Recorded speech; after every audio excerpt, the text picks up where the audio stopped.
My name is Mason Carter, 34 years old, and I'd built a tech company now worth millions. Not bad for a kid who was adopted into the Carter family at age 7. Despite my success, I always felt like an outsider looking in. When I received the invitation to return home for Thanksgiving after 2 years of silence, something felt off. But I went anyway, carrying a folder of documents just in case. I never imagined they tried to erase me from the family entirely. Before I begin my story, where are you watching from? Drop your location in the comments. Hit that like button and subscribe to hear how my own family tried to destroy me, and how I was ready for them. I still remember the day I joined the Carter family. I was 7 years old. Quiet and withdrawn after bouncing through 3 foster homes. The Carters lived in a sprawling colonial house in Connecticut, old money with connections throughout New England. Richard and Evelyn Carter had one biological child, Rebecca, who was 10 when they adopted me. At first, Rebecca seemed excited to have a little brother. She showed me around the massive property, introduced me to her friends, and even defended me when I made social mistakes. "Mason's my brother," she'd say firmly whenever anyone questioned my place in the family. For a few years, that feeling of belonging was real. Things changed when Rebecca entered high school. Suddenly, I became an embarrassment to her. The adoption was mentioned less, and she started referring to me as my parents' other kid, rather than my brother. I tried not to let it hurt, burying myself in computers and technology while Rebecca pursued popularity and social connections. By the time I graduated high school, the divide was clear. Rebecca attended an Ivy League university, studying business to eventually take over the family investment firm. I went to a state college on scholarship, focused on computer science and entrepreneurship. My parents never quite understood my passion for tech, viewing it as a hobby rather than a legitimate career path. The family business has sustained the Carters for 3 generations. My father would remind me during holiday breaks. "There will always be a place for you there." But I could tell the offer was half-hearted. The real succession plan centered around Rebecca, especially after she married Daniel Thompson during my sophomore year of college. Daniel came from a similar background as the Carters, wealthy, connected, and steeped in East Coast tradition. He integrated seamlessly into the family, taking a senior position at Carter Investments within months of the wedding. I stayed away as much as possible, building my own path. After college, I worked for several tech startups, learning the industry and developing my own ideas. When I founded my company, PrivSEC, developing cybersecurity solutions for financial institutions, I didn't ask my family for startup capital. I secured funding from outside investors, built a talented team, and worked 18-hour days until we landed our first major client. The irony wasn't lost on me when that client turned out to be a direct competitor to one of Carter Investments' biggest financial partners. The success brought me satisfaction but widened the family rift. My parents congratulated me stiffly during phone calls. Rebecca and Daniel didn't acknowledge it at all. As my parents aged, family dynamics shifted further. My father, once robust and commanding, began showing signs of cognitive decline at 68. My mother, always anxious about appearances, became increasingly dependent on Rebecca and Daniel for decisions. During my infrequent visits home, I noticed concerning patterns. Financial documents requiring my father's signature appeared with shaky, inconsistent handwriting. My mother deferred to Rebecca on matters she once handled herself. When I expressed concern, I was shut down immediately. "Your father is perfectly capable of managing his affairs," Rebecca snapped during my last visit 2 years ago. "Just because you've had some success with your little computer company doesn't make you a financial expert." That visit had ended in a shouting match when I discovered that Rebecca and Daniel had convinced my parents to refinance the family estate to invest more capital in a series of questionable ventures. The family business was struggling, taking on riskier investments to maintain its position. I offered to help with both capital and technological upgrades to their outdated systems. "We don't need your charity," Daniel had said, his voice dripping with disdain. "The Carters managed just fine before you came along, and will manage just fine without your interference." After that confrontation, communication dwindled to holiday cards and occasional text messages. I threw myself into growing PrivSEC, expanding our client base and developing new security protocols. The company thrived, attracting attention from major financial publications and acquisition offers from larger tech firms.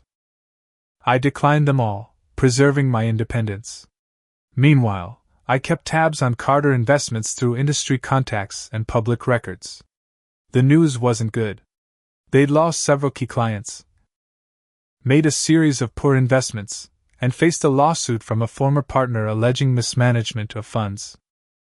Most concerning were rumors about Rebecca and Daniel's personal spending, a new vacation home in the Hamptons, a yacht, private school tuitions for their children at institutions even more exclusive than the ones we had attended.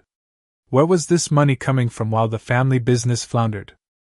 I hired a private financial investigator, discreetly tracking the flow of family funds. The results were worse than I'd feared.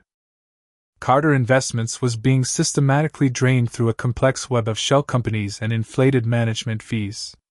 Most roads led back to entities controlled by Rebecca and Daniel. They were embezzling from the family business, and by extension, from our increasingly vulnerable parents. I compiled the evidence methodically, creating backup copies and securing them with my attorney, Lawrence Wells, who had been my roommate in college before attending law school. When the Thanksgiving invitation arrived, Lawrence was the first person I called. "They're planning something," I told him. "After 2 years of radio silence, why reach out now?" "Maybe they need money," Lawrence suggested.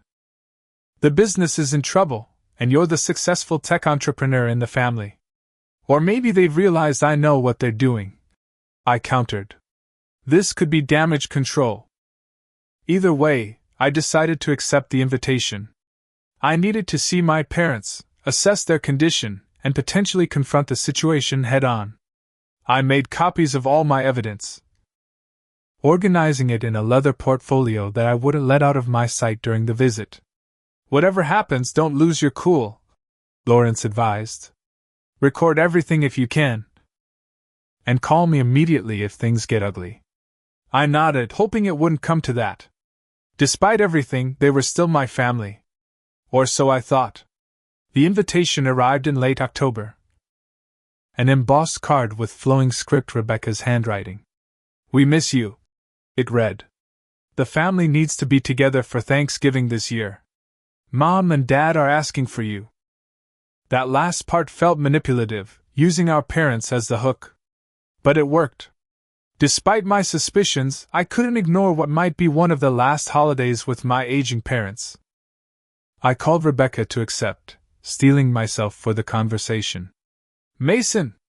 I'm so glad you called," she gushed, her voice dripping with an enthusiasm that had been absent for years. "We were just talking about you yesterday. Dad was showing everyone that article about your company in Tech Insider." "That's surprising," I said carefully. "Last time we spoke, Daniel made it clear my business wasn't worth discussing." There was a slight pause. "Oh, you know how Daniel gets about the family business. He's been under so much pressure.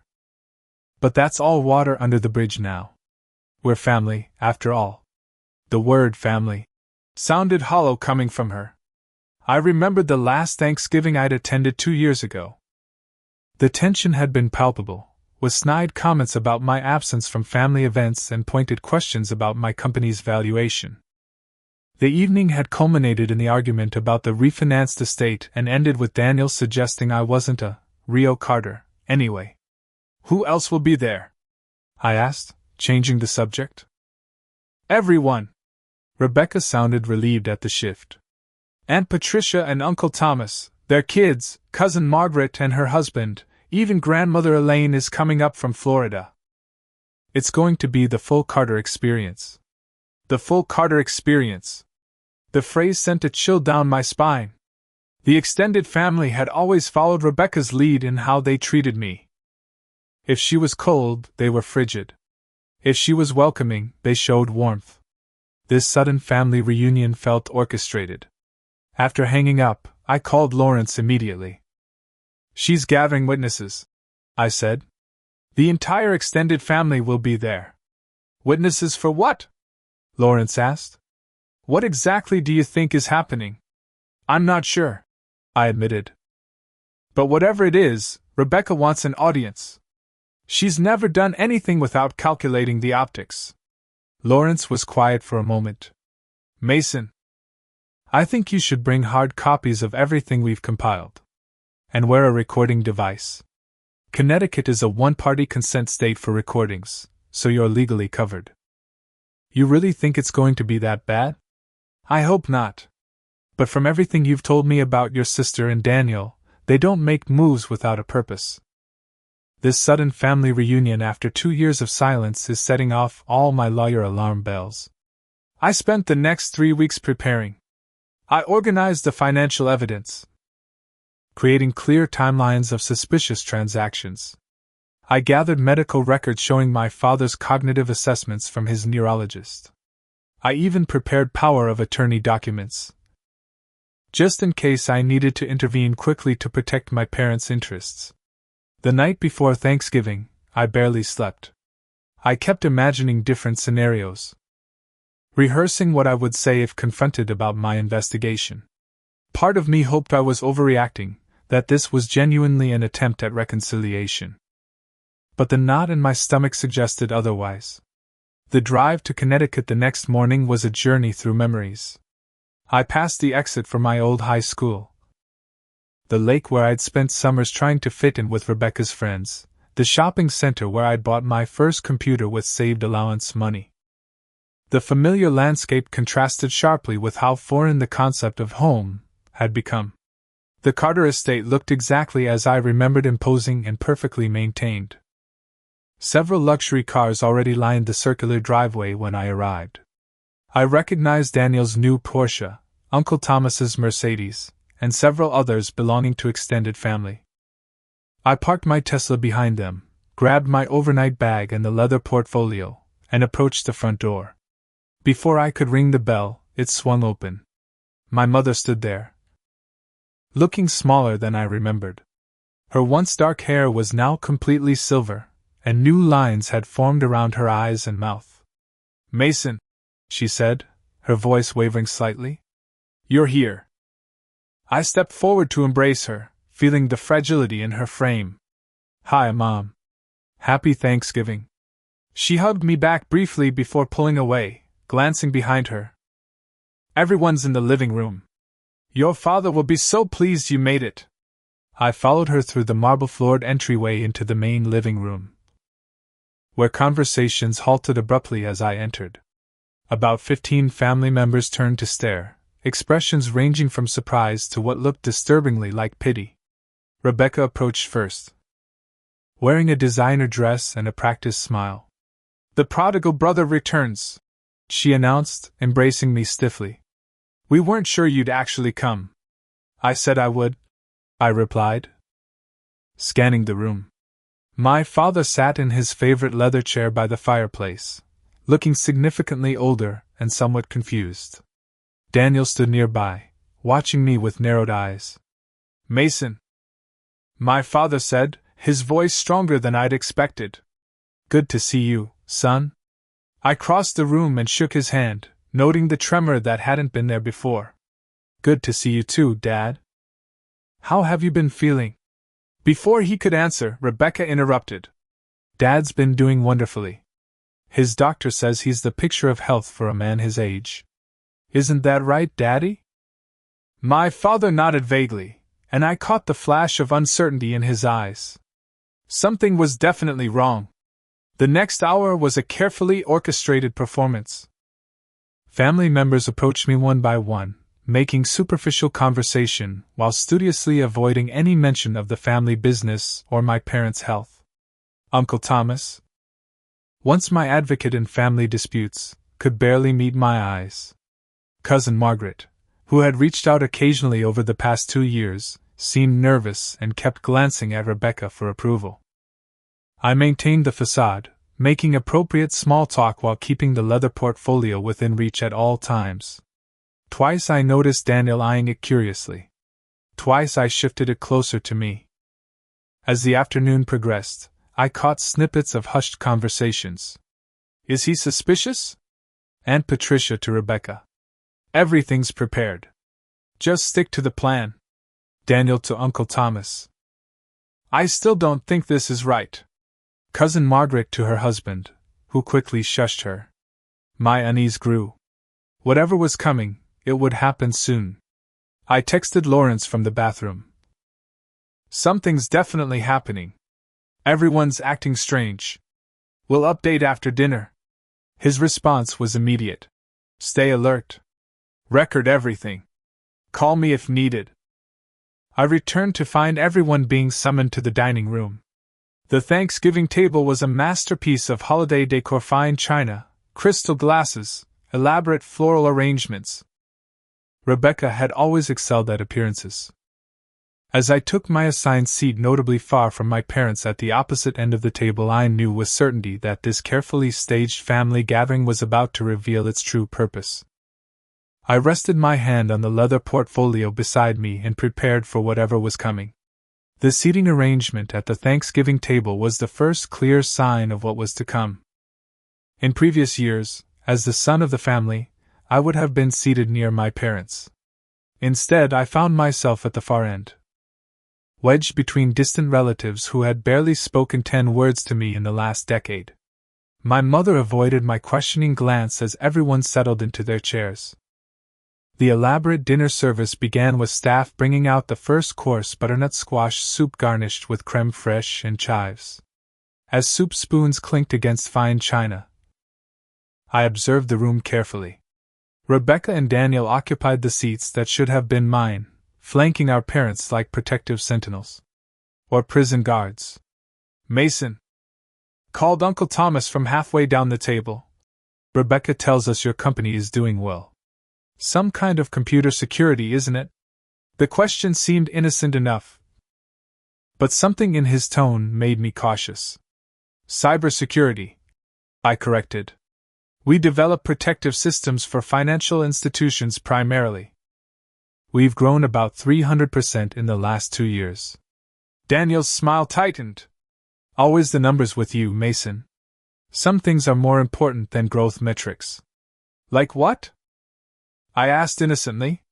"Like family loyalty," he replied, raising his wine glass in a mock toast. Several family members shifted uncomfortably in their seats. Rebecca quickly changed the subject, launching into an elaborate story about her children's private school achievements. I noticed how she emphasized the connections she was building with other wealthy families, the legacy she was creating. The subtext was clear: she was the true Carter heir, expanding the family's social capital while I remained an outsider. Between the soup and salad courses, I excused myself to use the restroom. Taking a slight detour, I passed by my father's study, where the door stood uncharacteristically ajar. Voices drifted out: Daniel and someone else speaking in hushed, urgent tones. "Everything's prepared?" asked a voice I recognized as belonging to Walter Green, the family's longtime attorney. "All signed and notarized," Daniel replied. "We just need to get through this dinner and make the announcement.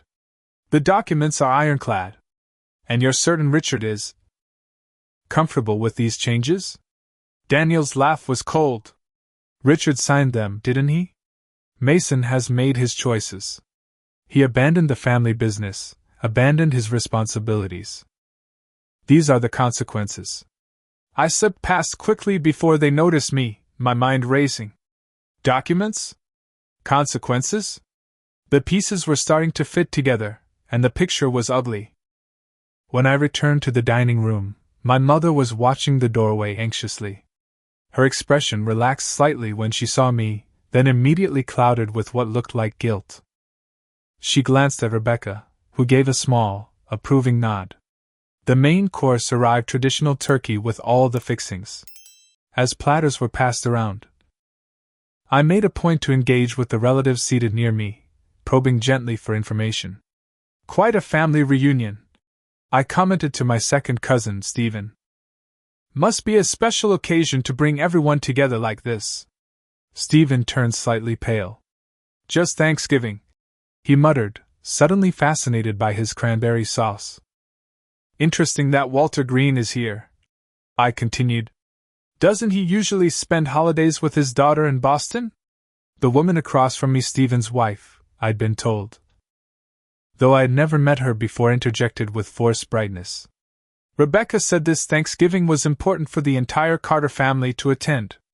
A turning point, she called it. A turning point. The phrase hung in the air between us.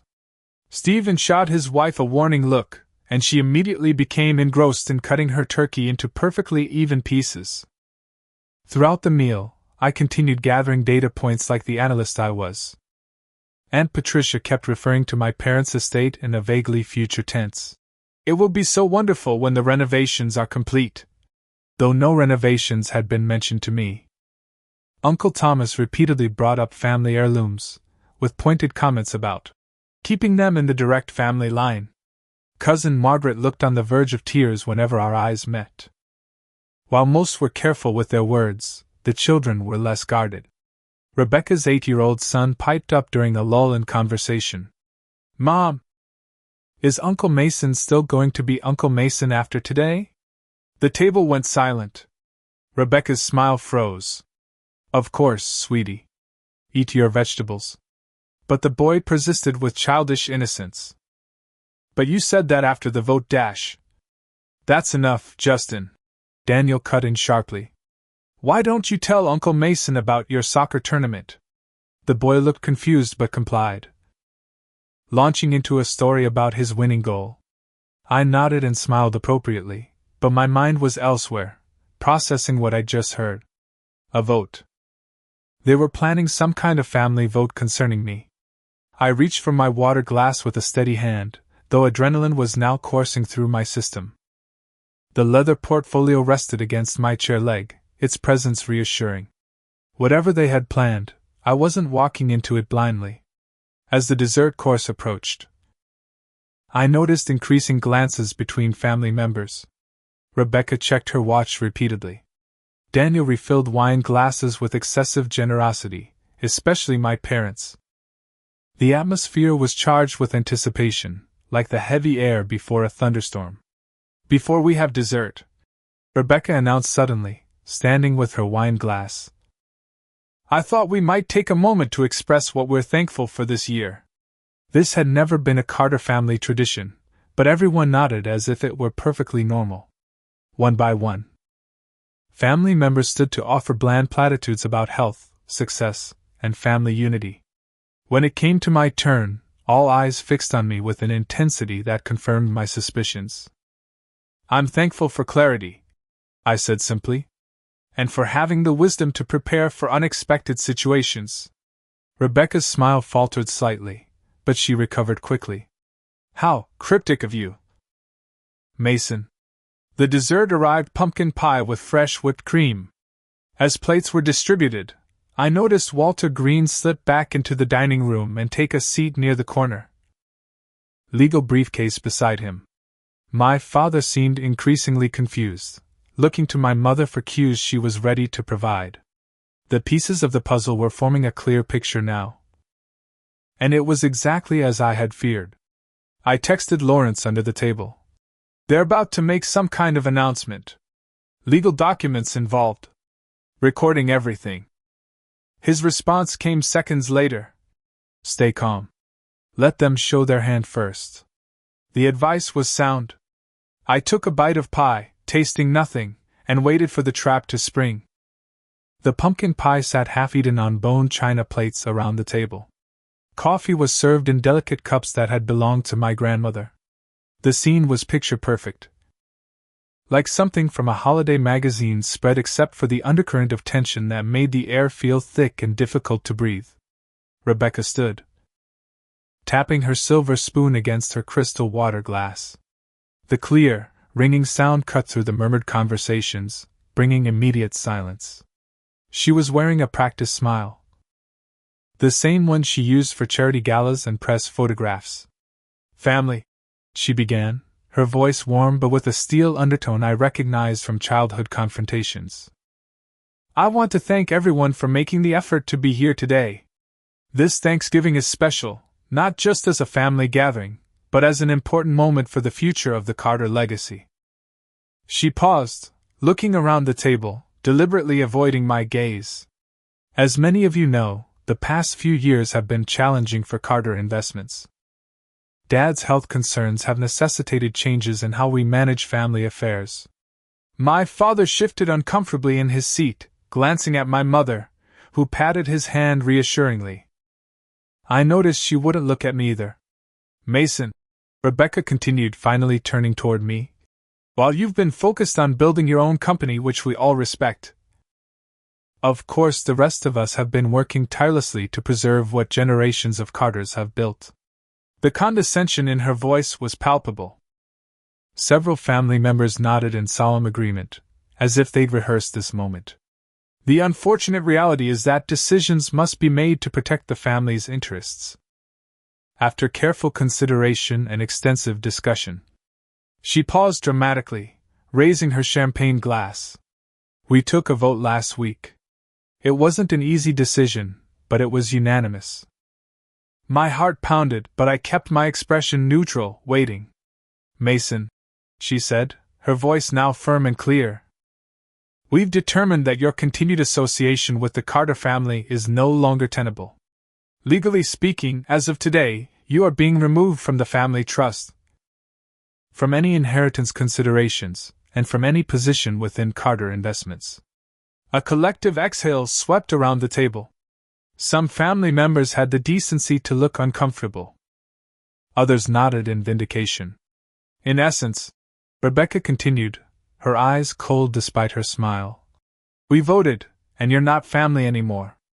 The declaration hung in the air. I remained still, assessing the room. My father looked confused, my mother tearful but resolved. Daniel was watching me with barely concealed triumph. Then, something unexpected happened. People began to applaud. It started with Uncle Thomas, then spread around the table. Not enthusiastic applause, but the polite, relieved kind that follows the resolution of an unpleasant situation. They were actually applauding my excommunication from the family. Rebecca raised her glass higher. To the future of the Carter family, she toasted. Stronger and more unified. To the family. Echoed around the table as glasses were raised. Even my father lifted his glass mechanically. Walter Green approached with a leather binder of his own. We have the documentation here, he said, his professional tone barely masking his discomfort. Everything has been properly executed. Your father has signed over full control of all family assets to Rebecca and Daniel as co-trustees. The family home, the business interests, the investment accounts all have been legally protected. Rebecca's smile widened. We'll provide you with copies, of course. I know how detail-oriented you are, Mason. Everything is completely above board and legally binding. Your personal belongings from the estate have been packed, Daniel added. We can have them shipped to your apartment in Boston. We thought that would be more dignified than having you clean out your old room yourself. The calculated humiliation was breathtaking. They had orchestrated every aspect of this expulsion, down to the timing. Thanksgiving, traditionally a time for family unity, perverted into a ritual of exclusion. I looked around the table slowly, meeting each pair of eyes. Some looked away quickly. Others stared back with misplaced righteousness. My mother was crying silently now, but she made no move to defend me. Do you have anything to say, Mason? Rebecca prompted, clearly expecting either an outburst or pathetic pleading. Either would have served her narrative: Mason the unstable outsider, or Mason the undeserving beggar. I did neither. Instead, I laughed. It was a small laugh, soft and controlled, but it clearly wasn't the reaction anyone had anticipated. Confusion rippled around the table. Rebecca's triumphant expression faltered. What's so funny? Daniel demanded, his face flushing. I took my time, wiping my mouth with the linen napkin and placing it carefully beside my plate. The leather portfolio sat heavy in my lap. The moment had arrived. I've known about this plan for weeks, I said calmly. Did you really think I wouldn't notice the emergency family council meeting last month? Or the sudden changes to the corporate structure? I built a cybersecurity company, Rebecca. Did you think I wouldn't have alerts set up to monitor unusual activity involving my family's finances? Rebecca's face paled slightly, but she maintained her composure. Whatever amateur investigation you think you've conducted doesn't change anything. The documents are signed and filed. Signed by a man whose neurologist has documented cognitive decline. I noted. Interesting timing, how Dad's condition worsened significantly after you and Daniel took over his medication management last year. My father looked up sharply at this. Confusion giving way to something else, awareness, perhaps, or the first stirrings of doubt. That's preposterous, Daniel sputtered. How dare you imply dash? I cut him off. I'm not implying anything. I'm stating facts. I turned back to Rebecca. You asked if I have anything to say? Actually, I do. I reached for the leather portfolio and placed it deliberately on the table in front of me. Since I'm not family anymore, I said, my voice steady, then I guess you won't need this. The leather portfolio sat in the center of the table like a bomb waiting to detonate. Rebecca stared at it, her champagne glass frozen halfway to her lips. What is that supposed to be? She asked, but the slight tremor in her voice suggested she already had suspicions. Insurance, I replied calmly. Or evidence, depending on how you want to look at it. Go ahead, Rebecca. You've always been so curious about my affairs. Take a look. For a moment, no one moved. The tableau of family members remained frozen, glasses raised. Expressions caught between triumph and the new, creeping sensation of unease. Daniel recovered first. This is pathetic, Mason. Whatever you think you have, dash. Open it, I interrupted. My eyes never leaving Rebecca's face. Unless you're afraid of what's inside. The challenge hung in the air. Rebecca had always prided herself on being unflappable, on maintaining control in any situation. Refusing now would show weakness in front of the family she just rallied to her side.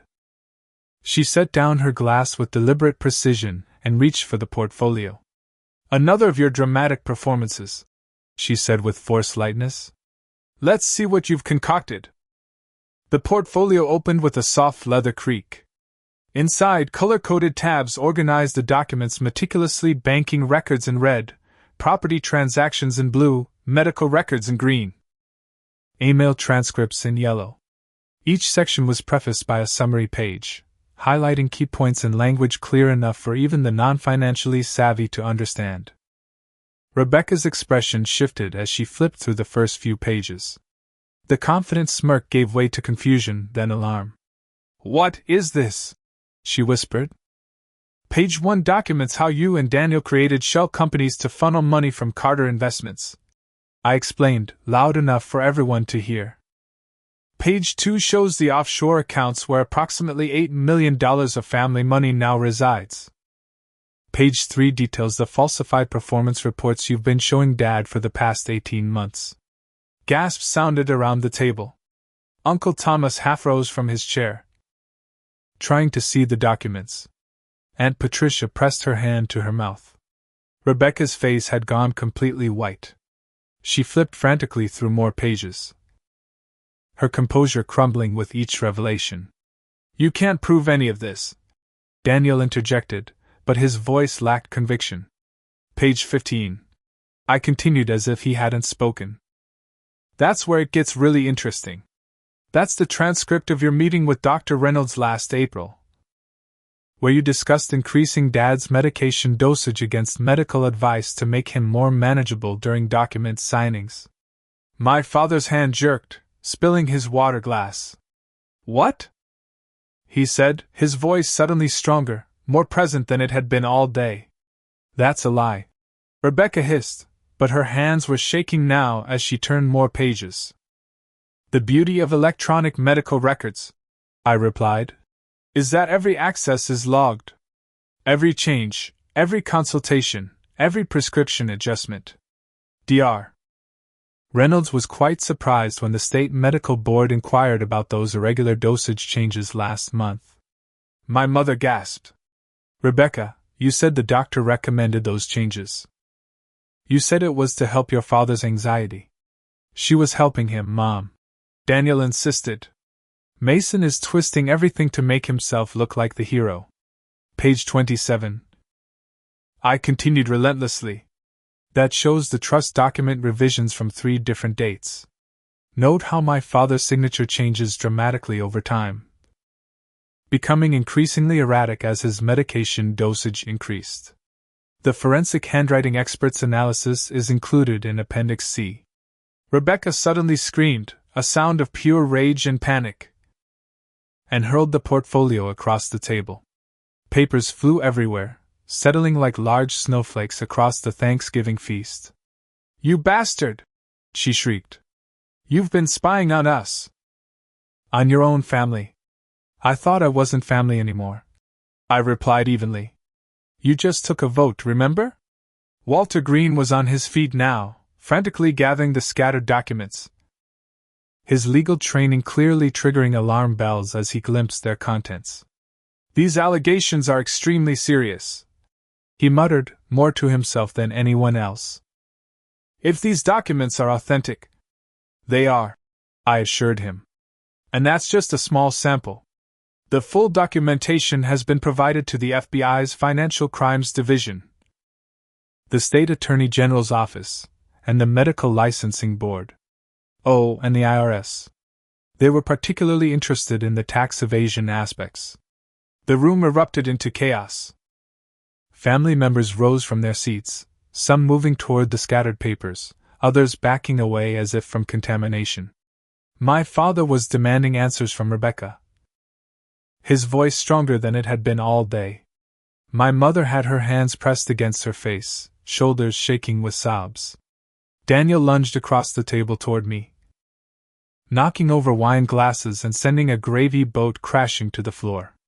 You think you're so clever, he snarled. You have no idea who you're dealing with. I'll destroy you for this. I didn't flinch. Everything in that portfolio has already been digitally secured and distributed to multiple legal authorities. Destroying it would just add evidence tampering to the charges. I met his gaze steadily.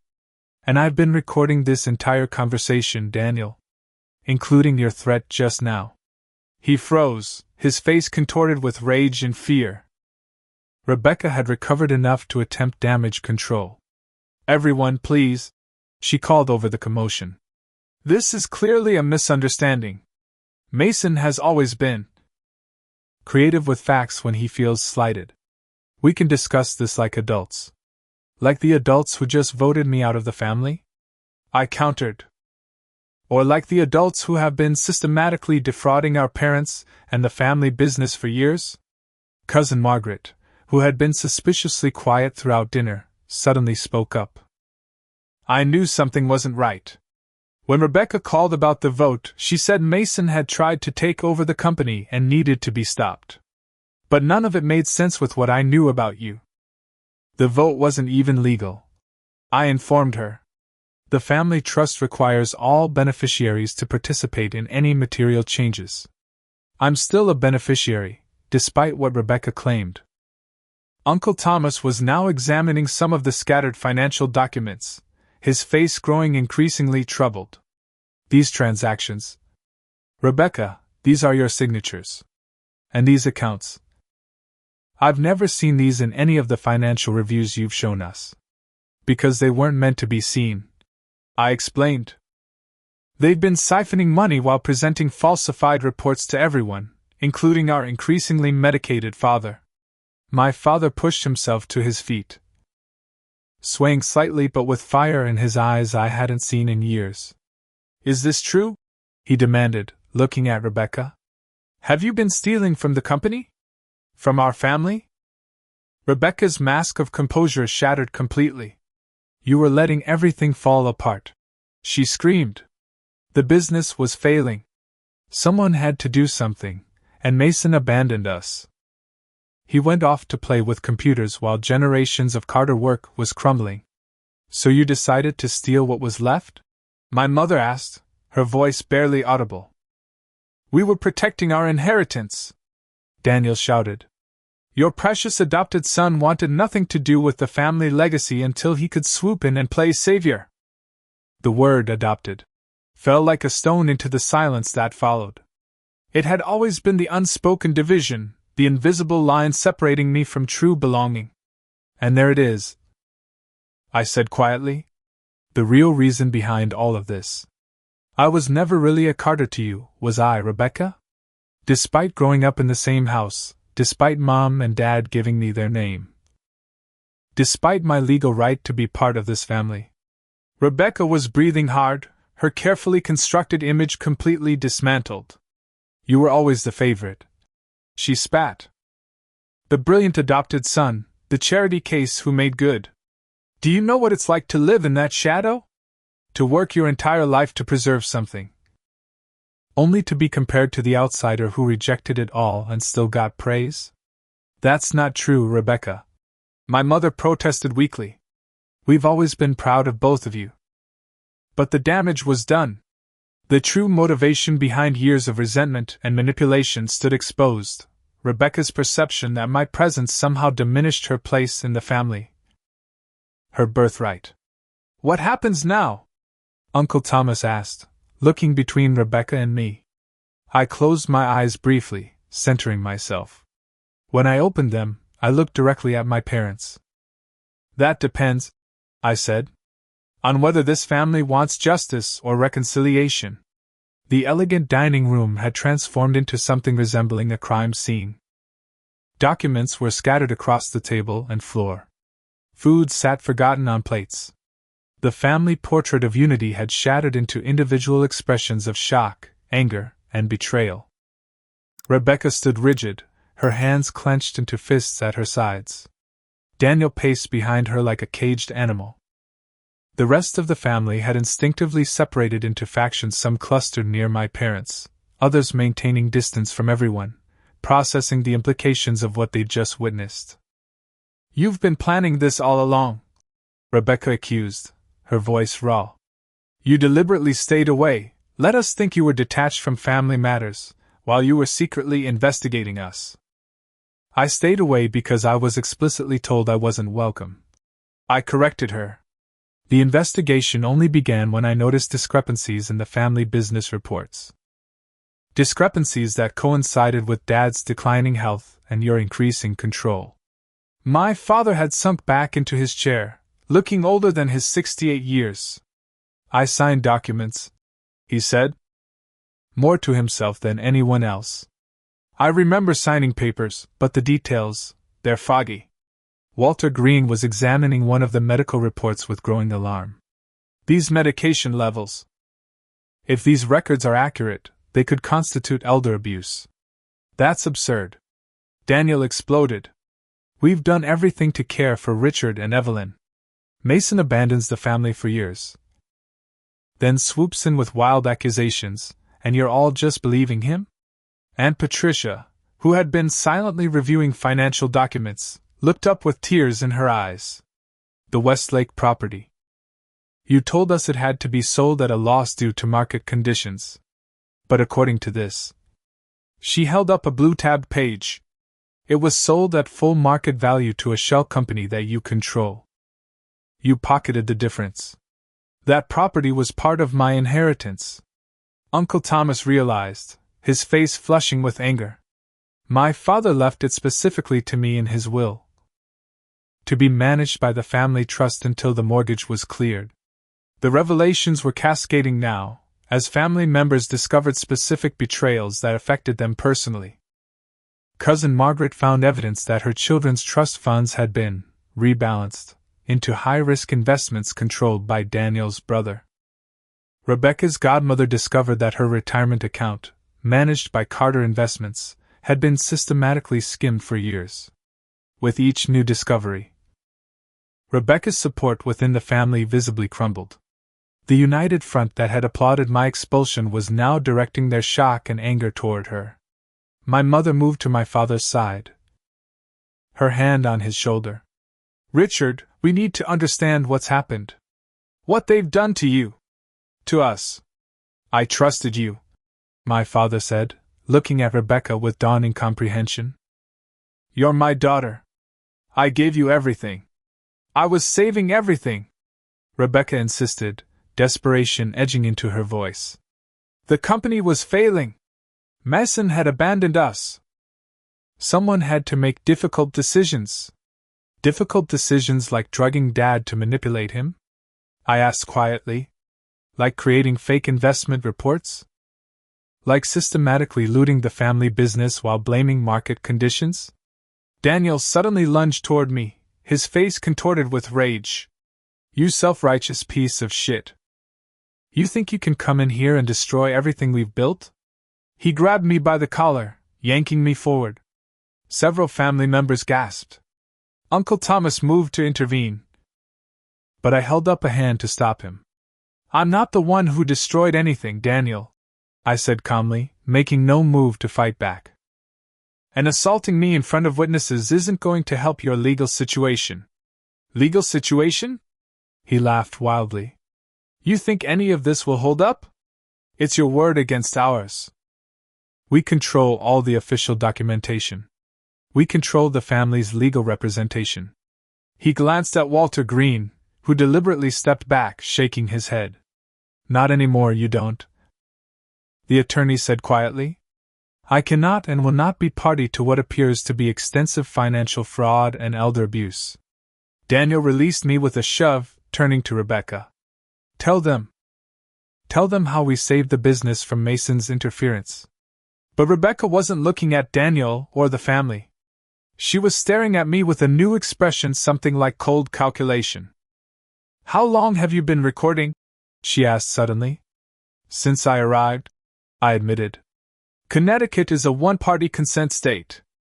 Everything that's happened today is legally documented, including the so-called family vote to remove me," I continued, "which, as it turns out, provides excellent evidence of conspiracy to commit fraud." Rebecca's shoulders sagged, the fight visibly draining from her. She'd always been strategically minded, always calculating the angles. I could see her running the scenarios in her head, looking for an escape route and finding none. "What do you want, Mason?" she asked finally. "Money? Control of the company? Revenge?" The question hung in the air. The family watched me, waiting for my response. In that moment, I held more power than Rebecca ever had with her manipulations and schemes. "I want our parents protected," I said simply.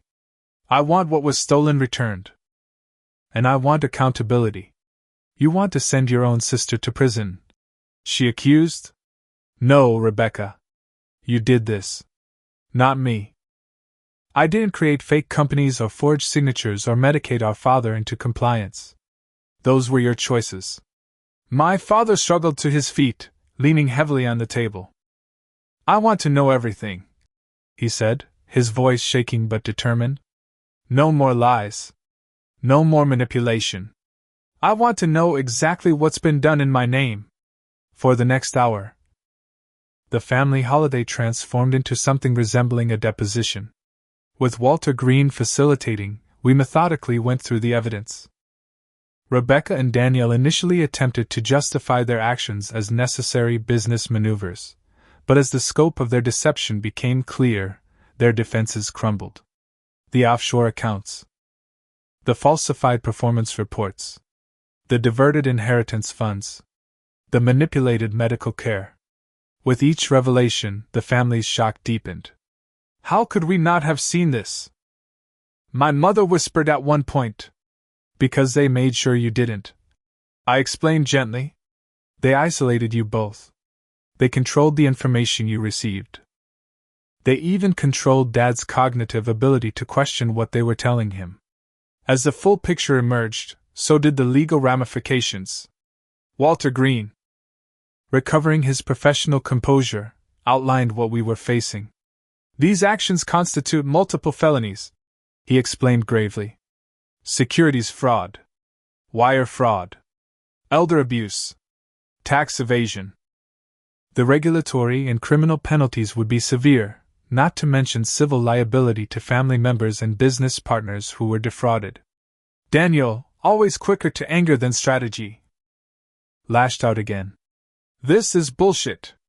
You've turned the family against us with these lies. They're not lies, Rebecca said suddenly, her voice flat. She had been silent for the past 20 minutes, staring at the scattered evidence of her crimes. It's all true. Everything Mason said. The admission stunned the room into silence. Rebecca, Daniel hissed. Shut up. Don't say another word. She ignored him, looking directly at our father. I did it for us, Daddy. For our family name. The business was failing, and Mason had abandoned us for his tech company. Someone had to take control, make the hard choices. By stealing? My father asked, his voice breaking. By drugging me? I never meant for it to go so far. She whispered. It started small, just moving some funds to cover losses, adjusting your medication to help you sleep through the stress. But then we needed more, and it all just spiraled. I finished for her. That's how fraud works, Rebecca. There's never enough to cover the previous deception. She nodded, tears streaming down her face now. The carefully constructed facade had completely collapsed. Sitting there, she looked less like the powerful, controlling figure who had orchestrated my expulsion and more like the sister I remembered from childhood, frightened and caught in a lie too big to escape. What happens now? My mother asked, looking between Rebecca and me. It was the question of the hour. The evidence was overwhelming. The confessions had begun. The legal machinery could be set in motion with a single phone call. The family waited for my answer, understanding that in this moment, the decision was effectively mine to make. I looked at Rebecca, my sister, my childhood protector turned adversary, and saw beyond the anger to the fear and desperation that had driven her actions. I looked at my parents, their world shattered by the betrayal of their daughter, and knew that a public legal battle would destroy what remained of their peace in their final years. That, I said finally, depends on what kind of family we actually want to be. 1 year passed before we gathered for Thanksgiving again. The intervening months had been filled with painful revelations, difficult decisions, and the slow, arduous process of rebuilding what had been broken both in the family business and in our relationships. The path we chose wasn't simple or easy. After the confrontation last Thanksgiving, we faced a crucial decision: pursue criminal charges against Rebecca and Daniel, or find another way forward that would protect the family while allowing for the possibility of redemption. In the end, we created a hybrid solution. Rebecca and Daniel would avoid criminal prosecution, but with strict conditions: full financial restitution, complete removal from any control of family assets, psychological counseling, and a legally binding agreement that placed all their financial dealings under supervision for 10 years. It's more mercy than they deserve. Uncle Thomas had argued during the family council where we made this decision. Maybe, I had acknowledged, but it's also mercy for Mom and Dad, who shouldn't spend their remaining years visiting their daughter in prison. And mercy for their children, who shouldn't grow up with that stigma. The recovery process was comprehensive. We engaged forensic accountants to trace every diverted dollar. We worked with medical professionals to properly adjust my father's medication, leading to significant improvements in his cognitive function. We restructured the family business with transparent governance and multiple layers of oversight. Most challenging was the emotional recovery. Trust, once shattered, could not be quickly or easily restored. Rebecca and Daniel initially responded with resentment to their diminished status. But as months passed, something shifted. Perhaps it was the counseling, or the realization of how close they had come to destroying everything, including themselves. Gradually, Genuine remorse emerged. I never saw it, Rebecca confessed during one difficult family therapy session. How my jealousy was consuming me. How I'd convinced myself that Mason's success somehow diminished mine. How I'd twisted everything to justify what I was doing. The healing wasn't linear. There were setbacks, arguments. Days when reconciliation seemed impossible. But slowly, incrementally, we made progress. Which brought us to today, Thanksgiving again, but utterly transformed from last year. We gathered at my home in Boston rather than the family estate, a neutral territory that represented our new beginning. The guest list was smaller, limited to those who had committed to the healing process. Some extended family members had chosen to distance themselves from the situation entirely, and I respected their decision. My parents arrived first, both looking healthier than they had in years. My father, properly medicated and engaged in cognitive therapy, had regained much of his sharpness and personality. My mother, freed from the stress of keeping up appearances amid family dysfunction, seemed a decade younger. "The place looks wonderful, Mason," she said, embracing me warmly. "I can't believe this is the first time we're seeing your home." "Better late than never," I replied, returning her hug. My father clasped my shoulder. "Son, I want you to know again how grateful I am. Not just for exposing what was happening, but for finding a way forward that kept this family from completely falling apart." Throughout the afternoon, others arrived. Lawrence, my attorney friend who had helped orchestrate last year's evidence presentation. Cousin Margaret and her husband, who had become unexpected allies in the family healing process. Uncle Thomas and Aunt Patricia, initially the most resistant to reconciliation, now cautiously supportive. Rebecca and Daniel arrived last, their children in tow. There was an unmistakable tension as they entered, but also a determined effort on all sides to move forward. Rebecca had simplified her appearance, gone were the ostentatious designer outfits and perfectly styled hair. Daniel seemed humbler, less aggressive in his demeanor. "Thank you for including us," Rebecca said quietly as she handed me a bottle of wine. "We understand if this is still difficult." "It is," I acknowledged. "But family is difficult. That's part of the deal." The meal itself was less formal than Carter family traditions had always dictated. We served buffet style, allowing people to mingle and sit where they felt comfortable. The conversation was sometimes stilted, sometimes surprisingly warm, but always authentic in a way our family interactions had rarely been. After dessert, I stood to make a toast, surveying the faces around me. A year ago, we experienced what could have been the end of this family. Instead, it became a painful but necessary reset. We've learned that family isn't about perfection or appearances or even bloodlines. It's about choosing to love and support each other, even through terrible mistakes and betrayals. I raised my glass. I'm thankful for second chances. For hard truths that, while painful, set us free. And for the courage everyone in this room has shown in doing the difficult work of rebuilding.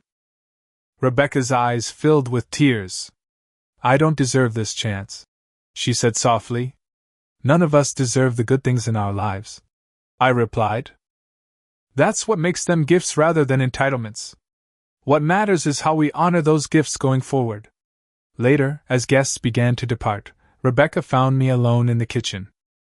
"There's something I never properly said," she began hesitantly. "I'm sorry, Mason. Not just for what Daniel and I did with the business and with Dad's care, but for how I treated you our entire lives. For never fully accepting you as my brother." The apology hung between us, fragile and profound. "I always wanted to be your brother," I told her. "Even when you made it nearly impossible." She smiled sadly. "I know that now. It took nearly losing everything to understand what really matters." As the evening wound down, I found myself on my back deck, looking up at the stars despite the November chill. My father joined me, wrapping his scarf tighter around his neck. "Penny for your thoughts," he said, using the phrase from my childhood. "I was thinking about family. I replied. About how we don't get to choose the one we're born into or, in my case, adopted into. But we do choose what kind of family members we become. He nodded thoughtfully. When we adopted you, Mason, I thought we were the ones giving the gift of family to a boy who needed one. I never realized that you would end up saving this family from itself. We stood in comfortable silence for a moment. The company is doing well under your guidance, he said eventually. Better than it has in decades, actually. It needed fresh perspective. I shrugged. And proper financial controls. It needed you, he corrected. Though I understand if you don't want to stay involved long term. You have your own successful company to run. I had been thinking about this very question for months. I'm considering a merger. Actually, there's remarkable synergy potential between PrivSEC's cybersecurity services and Carter Investments' financial infrastructure. But that's a conversation for another day, not Thanksgiving. He smiled. Whatever you decide, I trust your judgment. That's something I should have done long ago. As the last guest departed and I began cleaning up, I reflected on the extraordinary journey of the past year. From family outcast to reluctant savior to bridge builder. None of it had come easily, and the work of healing was far from complete. But we had made a start, replacing toxic secrets with difficult truths, replacing exclusion with tentative acceptance. The folder that had caused such chaos last Thanksgiving now sat in a safe. Hopefully never to be needed again. But its existence had ultimately led to something valuable. A family based on honesty rather than appearances, on authentic connection rather than obligation. I thought about all the viewers who might be watching this story, perhaps seeing echoes of their own family complications. Have you ever had to make a difficult decision about family relationships? About when to confront and when to forgive? Share your experiences in the comments below.